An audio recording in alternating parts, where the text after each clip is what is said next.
পায়েস অনেক খেয়েছো, তবে এইভাবে একবার ক্ষীরের পায়েস বানিয়ে খাও।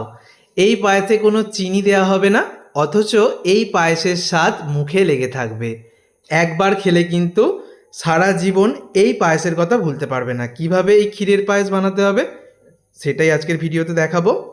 এখানে আমি 50 গ্রাম গোবিন্দভোগ চাল 30 মিনিট জলে ভিজিয়ে রেখে দিয়েছিলাম, তারপর জলটা ফেলে দিয়েছি। কড়াইতে আমি ঘি দিয়েছি, ঘিটা গলে গেলে কিশমিশ আর কাজু বাদাম ভেজে ঘিয়ের মধ্যে আমি তুলে রাখবো।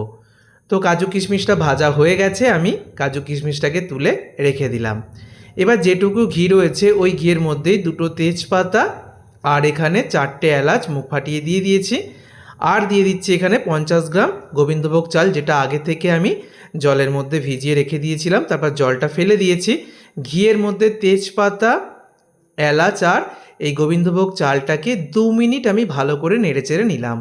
এবার কড়াই থেকে আমি তুলে রেখে দেব। এবার ওই কড়াইতে দিয়ে দেব 1 লিটার লিকুইড দুধ। 50 গ্রাম গোবিন্দভোগ চালের জন্য 1 লিটার লিকুইড দুধ লাগবে। দুধটা হালকা হাত ছোঁয়া গরম হয়ে গেলে দিয়ে দিচ্ছি একটা 10 টাকা দামের গুঁড়ো দুধের প্যাকেট। গুঁড়ো দুধের প্যাকেটটা আমি দিয়ে দিয়েছি।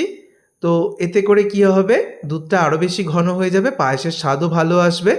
দুধটা ফুটে উঠতে শুরু করেছে, দেখতেই পাচ্ছ। দুধটাকে মিনিট 5 মতো জাল দিয়ে কিছুটা ঘন করে নিয়ে আগে থেকে ঘিয়ে ভেজে রাখা তেজপাতা, এলাচ সহ গোবিন্দভোগ চালটা দিয়ে দিলাম।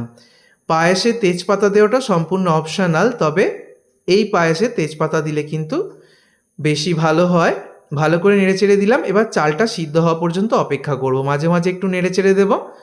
তো চালটা সিদ্ধ হতে, যেহেতু চালটা ভেজানো ছিল, বেশি সময় লাগবে না। আর চালটা যখন সিদ্ধ হয়ে গেছে তোমাদেরকে দেখিয়ে দিচ্ছি, দেখো চাল কিন্তু আমার সিদ্ধ হয়ে গেছে। চাল সিদ্ধ হওয়ার পরই এখানে মিষ্টিটা ব্যবহার করব। আর তার আগে আমি আগে থেকে ভেজে রাখা কাজু কিশমিশটা দিয়ে দিলাম। আর এখানে দেখো আমি নিয়েছি বাতাসা আর মিছরি, কোনো রকম চিনির ব্যবহার আমি করছি না। মিছরি শুধু দেওয়া যায়, শুধু বাতাসা দিয়েও করতে পারো।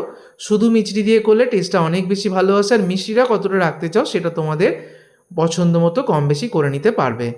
এবার খুব ভালো করে দেখো বাতাসা আর মিষ্টিটা গলে গেলে আমি গ্যাস অফ করে দিয়েছি। গ্যাস অফ করে মিনিট 2 পর আমি এখানে আগে থেকে জাল দিয়ে রাখা লিকুইড দুধ দিয়ে দিচ্ছি।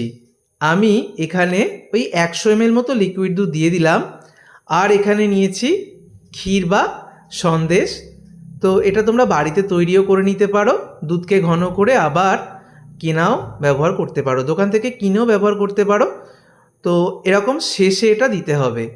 এই দুধটা দিলে শেষে পায়েসটা কিন্তু ঠান্ডা হওয়ার পরও ঘন হবে না। অনেক সময় দেখবে পায়েস ঘন হয়ে যায়, পায়েস যদি খুব বেশি ঘন হয়ে যায় খেতে বেশি ভালো লাগে না। আর এরকম ক্ষীরটাও যদি আমরা শেষে মিশিয়ে নিই, এই পায়েসটা কিন্তু একদম অমৃত স্বাদ হয়ে যাবে। মুখে দিলে কিন্তু একদম অমৃত মনে হবে। এখনও পায়েসটা গরম রয়েছে, তো পায়েসটা যখন ঠান্ডা হয়ে যাবে তারপরেই আমি দেখাচ্ছি। দেখো কতটা সুন্দর দেখতে হয়েছে।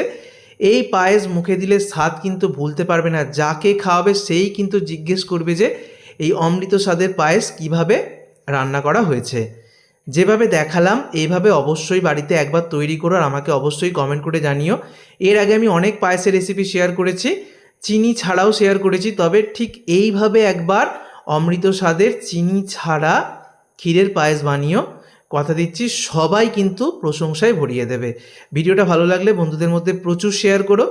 সকলে সুস্থ থেকো, সাবধানে থেকো। ফেসবুক পেজ থেকে যারা ভিডিওটা দেখছো পেজটাকে ফলো করে দিও।